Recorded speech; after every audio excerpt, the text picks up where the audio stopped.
தேசத்தையே ஒளிரச் செய்ய இயலும். ஸ்ரீலங்கா.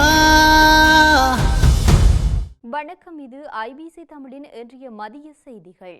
முதலில் தலைப்புச் செய்திகள். மத்திய வங்கி ஆளுநருக்கு உரிமையில்லை, அனுர தரப்பு சாட்டை.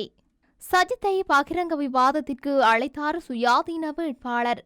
கனவு காணும் ஜேவிபி ஜனாதிபதி வேட்பாளர் பகிரங்க கிண்டல். தமிழர்களை கொன்றமை சரியானதா, இப்படி கூறுகின்றார் ஜனாதிபதி வேட்பாளர். தமிழ் பொது வேட்பாளர் தேசிய நல்லிணக்கத்திற்கு ஆபத்து, எச்சரிக்கும் மஹிந்த தரப்பு. ஜேவிபி தொடர்பில் சம்பிக்க பகிரங்க சாடல். எதிர்க்கட்சி ஆட்சி அமைப்பு தொடர்பில் பொன்சேகா அறிவுரை. போலியான கணக்கெடுப்பு, காவல்துறையிடம் முறைப்பாடு அளித்த ஜனாதிபதி வேட்பாளர். தொடர்வன விரிவான செய்திகள். தேர்தல் அறிவிக்கப்பட்டுள்ள இவ்வேளையில் பொருளாதார சீர்திருத்தம் தொடர்பிலான அறிக்கையை மத்திய வங்கியின் ஆளுநர் நந்தலால் வீரசிங்க வெளியிடுவதற்கு உரிமையில்லை என தேசிய மக்கள் சக்தியின் தேசிய செயற்குழு உறுப்பினர் சுனில் ஹந்துனெத்தி தெரிவித்துள்ளார். தேர்தல் அறிவிக்கப்பட்டுள்ள இவ்வேளையில் இவ்வாறான அரசியல் அறிக்கைகளை வெளியிடுவதற்கு மத்திய வங்கி ஆளுநருக்கு உரிமையில்லை. இதுபோன்ற அறிக்கை தேர்தல் முடிவுகளில் தாக்கத்தை ஏற்படுத்தும் என்று நினைக்கின்றேன். மறுபுறம் நாட்டை அபாயகரமான பொருளாதாரத்தில் சிக்க வைத்த ஆட்சியாளர்களிடம் நாட்டை ஒப்படைக்க கூடாது என மத்திய வங்கி ஆளுநர் கூறுகின்றார். நாட்டின் பொருளாதாரம் ஆபத்தான நிலையில் இருப்பதாக மத்திய வங்கியின் ஆளுநர் தெரிவித்துள்ளார். அவ்வாறெனில் அந்த இறக்க கனவிலிருந்து நாட்டை விடுவிக்கக்கூடிய ஒரு குழுவிடம் நாட்டை ஒப்படைக்க வேண்டும். அதன்படி சர்வதேச நாணய நிதியம் தொடர்ந்து சுட்டிக்காட்டியபடி ஊழலை தடுத்து நாட்டின் வருமான செலவுகளை வெளிப்படைத்தன்மையுடன் செயல்படுத்தும் தேசிய மக்கள் சக்தியிடம் நாட்டை ஒப்படைப்பதே பொருளாதார அபாயத்திலிருந்து நாட்டை காப்பாற்ற ஒரே வழி.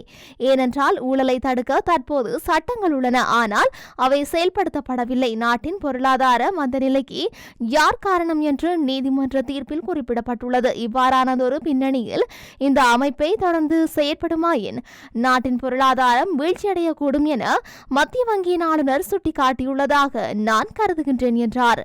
சிறுதோட்ட உரிமையாளர் விவகாரம் தொடர்பில் தன்னுடன் பகிரங்க விவாதத்துக்கு வருமாறு ஐக்கிய தேசிய கட்சியின் கூட்டணியில் ஜனாதிபதி வேட்பாளர் சஜித் பிரேமதாசவுக்கு அழைப்பு விடுத்துள்ளார் சுயாதீன ஜனாதிபதி வேட்பாளர் எம் திலகராஜா.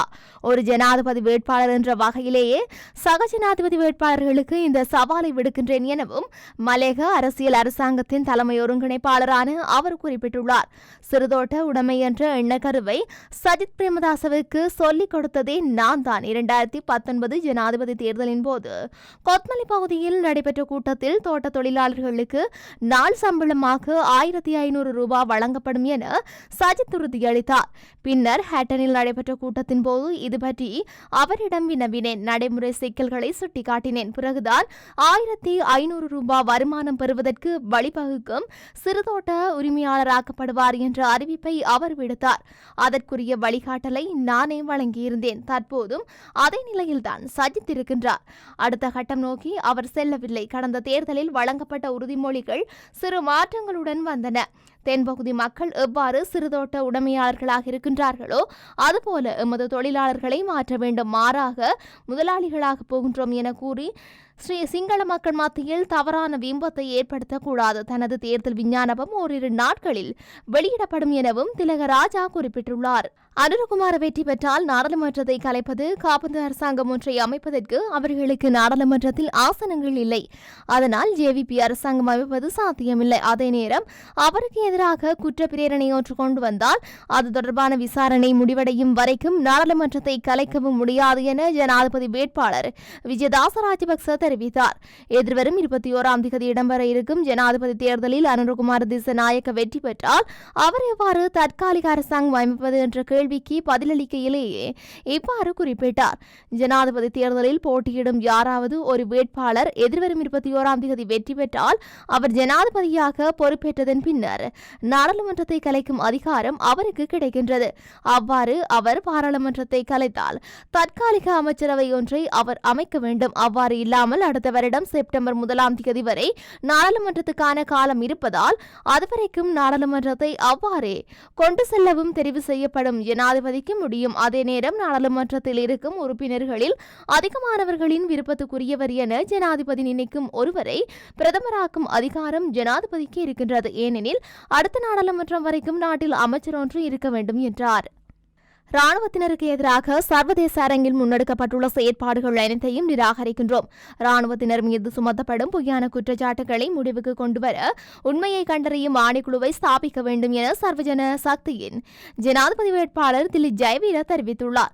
30 வருட கால யுத்தத்தை முடிவுக்கு கொண்டு வந்து நாட்டின் தேசிய பாதுகாப்பை உறுதிப்படுத்திய ராணுவத்தினர் நிம்மதியில்லாமல் இருக்கின்றார்கள்.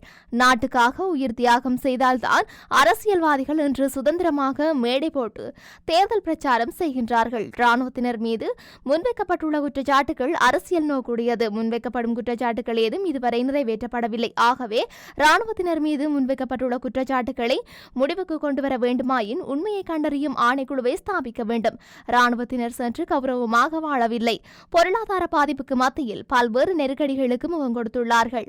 அரசியல் அமைப்பின் ஊடாக முப்படையினரது பிரச்சினைகளுக்கு தீர்வு காண்போம் என்பதையும் அரசியல் நோக்கத்துக்காக முன்வைக்கப்பட்டுள்ள குற்றச்சாட்டுகளையும் நிராகரிப்போம். ராணுவத்தினரின் உரிமைகளை பாதுகாக்க அனைத்து அரசியல் தரப்பினரும் பொறுப்புடன் செயல்பட வேண்டும். தபால் மூல வாக்களிப்புக்கு தகுதி பெற்றுள்ள ராணுவத்தினர் நாட்டின் பாதுகாப்பு மற்றும் கௌரவம் ஆகியவற்றை கருத்தில் கொண்டு அரசியல் தீர்மானத்தை எடுக்க வேண்டும் என்றார். தமிழ் பொது வேட்பாளருக்கு ஆதரவளிப்பது நல்லிணக்க முயற்சிகளுக்கு பாதிப்பை ஏற்படுத்தலாம் என ஸ்ரீலங்கா பொதுஜன பெரமுனவின் வடக்கு மாகாணத்திற்கான மத்திய குழு உறுப்பினர் கீதாநாத் காசலிங்கம் தெரிவித்துள்ளார். தமிழ் பொது வேட்பாளரை ஆதரிக்கும் யோசனை குறித்து அவர் கடுமை கரிசனை வெளியிட்டுள்ளார். தமிழ் பொது வேட்பாளரை ஆதரிக்கும் திட்டம் நாடு தற்போது முன்னெடுத்திருக்கும் நல்லிணக்க முயற்சிகளுக்கு இடையூறை ஏற்படுத்தலாம் என அவர் தெரிவித்துள்ளார். ஜனாதிபதி வேட்பாளருக்கு வாக்களிக்கும் போது கொள்கை தகுதி குறித்தே கவனம் செலுத்த வேண்டும் என இன அடிப்படையில் அதனை ஆராய கூடாது என அவர் தெரிவித்துள்ளார். இனப்பிரிவுகளுக்கு முக்கியத்துவம் கொடுத்தால் தமிழர்களின் நோக்கம் குறிக்கோள் பாதிக்கப்படும். தேசிய நல்லிணக்கத்திற்கு பாதிப்பு ஏற்படலாம் என அவர் தெரிவித்துள்ளார். தமிழ் அரசியல்வாதிகள் பொறுப்புணர்வுடன் நடந்து கொள்ள வேண்டும். இதன் காரணமாக ஏற்படக்கூடிய எதிர்மறையான விளைவுகளுக்கு தென்பகுதியை குற்றம் சாட்டக்கூடாது என அவர் குறிப்பிட்டுள்ளார். தமிழ் அரசியல்வாதிகளின் பொறுப்புணர்வற்ற செயற்பாடுகள் காரணமாக சாதாரண அப்பாவி தமிழ் மக்களே பிரச்சினைகளை எதிர்கொள்வார்கள். அவர் தீவிரவாதத்தை தூண்டும் ஆபத்துகளுக்கு எதிராக எச்சரித்துள்ளதுடன் அனைவரையும் உள்ளடக்கிய அமைதியான அணுகுமுறைக்கு அழைப்பு விடுத்துள்ளார். பிரிவினைக்கு முன்னுரிமை வழங்கக்கூடாது. வாழ்வாதாரத்தை வாழ்க்கை தரத்தை வலுப்படுத்துதல், வடக்கிற்கு முதலீட்டை வரவழைத்தல், அந்த பகுதியை வர்த்தக நடவடிக்கைகளுக்காக தளமாக மாற்றுதல் போன்றவை குறித்தே கவனம் செலுத்த வேண்டும் என அவர் தெரிவித்துள்ளார். ஜேவிபியின் கொள்கைகளால் சாதாரணமானவர்கள் அரசு பல்கலைக்கழகங்களில் துன்புறுத்தலுக்கு உள்ளாகும் போது மக்கள் விடுதலை முன்னணியின் தலைவர் தமது பிள்ளைகளை தனியார் பல்கலைக்கழகங்களுக்கு அனுப்புவதாக ஐக்கிய குடியரசு முன்னணியின் தலைவர் பாட்டாளி சம்பிக்க ரணவக்க விமர்சித்துள்ளார். ஜேவிபி அரசு பல்கலைக்கழகங்களில் ராகிங் பகிர்வதை கலாச்சாரத்தை ஊக்குவிப்பதற்காக குற்றம் சாட்டினார். இது பெற்றோர்களிடையே பரவலான அச்சத்தை ஏற்படுத்தியுள்ளது. இந்த நிலைமை பல குடும்பங்களை தனியார் பல்கலைக்கழகங்களை நோக்கி திரும்பும் நிலைக்கு தள்ளப்பட்டுள்ளது என்றும் ஜேவிபி தலைவர்கள் தங்கள் பிள்ளைகளை தேர்ந்தெடுக்கும் ஒரு தெரிவு சாதாரண குடிமக்களின் பிள்ளைகளை பொது பல்கலைக்கழகங்களில் வன்முறை மற்றும் அமைதியின்மைக்கு உள்ளாக்கும் நிலைக்கு தள்ளப்பட்டுள்ளதாக அவர் வாதிட்டார். எதிர்க்கட்சிகள் பெரும்பாலும் ஆட்சிக்கு வருவது அவர்களின் சொந்த திறமையால் அல்ல, மாறாக ஆளும் அரசாங்கத்தின் மீது பொதுமக்களின் அதிருப்தியால் தான் என சுயேட்சை ஜனாதிபதி வேட்பாளர் பீல்டு மார்ஷல் சரத் பொன்சேகா தெரிவித்துள்ளார். 2000 அல்லது 3000 ரூபாய் என்ற சிறு உதவியால் வறுமையிலிருந்து தப்பிக்க முடியாது. தற்போதைய பொருளாதார வளர்ச்சியை உறுதி செய்வதற்கும் மக்களின் வாழ்க்கை தரத்தை மேம்படுத்துவதற்கும் இலங்கைக்கு நாளாந்தம் 6 லட்சம் முதல் 7 லட்சம் ரூபாய் வரை கூடுதலாக தேவைப்படுகின்றது. ஒவ்வொரு 5 வருடங்களுக்கும் வறுமை அதிகரித்து வருகின்றது. தற்போது ஆட்சியில் இருக்கும் எவருக்கும் இந்த சிக்கலை தீர்ப்பதற்கான புத்திசாலித்தனமோ அர்ப்பணிப்போ அல்லது தொலைநோக்கு பார்வையோ இல்லை. எனவே நாட்டின் எதிர்காலத்தினை கருத்தில் கொண்டு வாக்காளர்கள் தங்கள் வாக்குகளை புத்திசாலித்தனமாக பயன்படுத்த வேண்டும் என குறிப்பிட்டுள்ளார். எம்பிலிப்பிட்டியவில் பொது இடத்தில் போலியான வாக்களிப்பு நிலையத்தை நடத்தி அதன் பெறுபேறுகளை சமூக ஊடகங்களில் வெளியிட்டமை தொடர்பில் உடனடியாக விசாரணைகளை மேற்கொள்ளுமாறு முறைப்பாடு செய்யப்பட்டுள்ளது. இதுகுறித்து ஐக்கிய லங்கா பொதுஜன கட்சியின் ஜனாதிபதி வேட்பாளர் ஜனக ரட்நாயக்க எம்பிலிப்பிட்டிய போலீஸ் நிலையத்தில் நேற்று முறைப்பாடு செய்துள்ளார். தேர்தல் சட்டங்களை மீறி தேசிய மக்கள் சக்தி உறுப்பினர்கள் குழுவினால் இந்த போலி வாக்களிப்பு நிலையம் நடத்தப்பட்டுள்ளதாக ஜனக ரட்நாயக்க தெரிவித்துள்ளார். இவரிடம் ஜனாதிபதி தேர்தலில் போட்டியிடும் வேட்பாளர்கள் வேட்பாளர்களில் இருந்து சில வேட்பாளர்கள் தெரிவு செய்யப்பட்டு போலி வாக்குச்சீட்டு தயாரித்து இந்த வாக்கெடுப்பு நடத்தப்பட்டதாக அவர் குறிப்பிட்டுள்ளார். கடந்த ஆகஸ்ட் மாதம் 21ஆம் தேதி அல்லது அதற்கு அண்மித்த நாட்களில் எம்ப்ளிபிட்டிய மாநகர சபைக்கு முன்பாக தெரிவு செய்யப்பட்ட சிலரின் பங்கேற்புடன் இந்த போலி வாக்கெடுப்பு நடத்தப்பட்டதாக ஜனக ரட்நாயக்க மேலும் தெரிவித்தார். இது தொடர்பாக தேர்தல்கள் ஆணையத்திடமும் முறைப்பாடு செய்யப்பட்டுள்ளதாக அவர் மேலும் குறிப்பிட்டுள்ளார். இத்துடன் இன்றைய மதிய செய்திகள் நிறைவடைகின்றன. தொடர்ந்தும் செய்திகளை அறிந்து கொள்ள IBC தமிழ் நியூஸ் என்ற எமது யூடியூப் பக்கத்தினூடாக இணைந்திருங்கள். நன்றி.